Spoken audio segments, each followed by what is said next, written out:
አሰላሙ አለይኩም ወራህመቱላሂ ወበረካቱ። ውድና የተከበራችሁ የቻናሌ ቤተሰቦች እንዴት ናችሁ? ደህና ናችሁ ወይ? እንዲሁም ክርስቲያን ወገኖቼ ሰላም ብያለሁ። ለዚህ ቻናል አዲስ ከሆናችሁ ላይክ፣ ሼር፣ ሰብስክራይብ ማድረጋችሁን አትዘንጉ። ዛሬ ደግሞ ጥያቄ ይዤላችሁ መጥቻለሁ። በኮሜንት አሳውቁኝ። የደስተኝነት ሚስጥር ምንድነው ለእናንተ?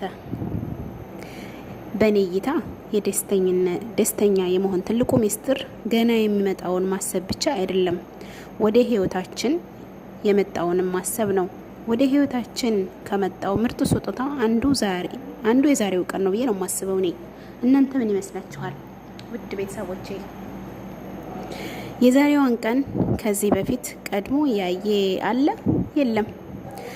ስለዚህ አዲስ ስጦታ ነው ለሀብታሙም፣ ለድሃውም፣ ለትልቁም፣ ለትንሹም፣ ለሴቱም፣ ለወንዱም እኩል ከፈጣሪ የተሰጠ ልዩ ስጦታ። ይሄን ያደረገ አምላክን ስናመሰግን እውነተኛ ደስታ ልባችን ውስጥ ይገባል። በእኔ እይታ ማለት ነው።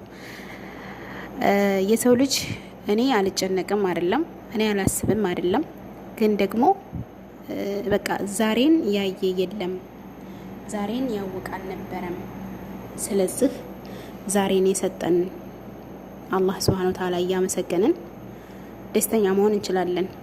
አላህ Subhanahu Wa Ta'ala ከደስተኞች አድርገን። ደስተኝነት የሚገኘው በሀብት ወይንም ደግሞ ፈለግንበት ቦታ በመሄድ የፈለግነውን በማግኘት አይደለም። ብዙ ሀብታሞች፣ ብዙ የተሟላ ኑሮ የሚኖሩ ሰዎች ደስታ የላቸውም። ስለዚህ ደስታ በገንዘብ አይገዛም። ደስታ በዋጋ አይተመንም፣ እንደኔ ማለት ነው። ውድ ቤተሰቦቼ አስተያየታችሁን አስቀምጡልኝ፣ ላይክ ሸር አድርጉ። አሰላሙ አለይኩም ወራህመቱላሂ ወበረካቱ።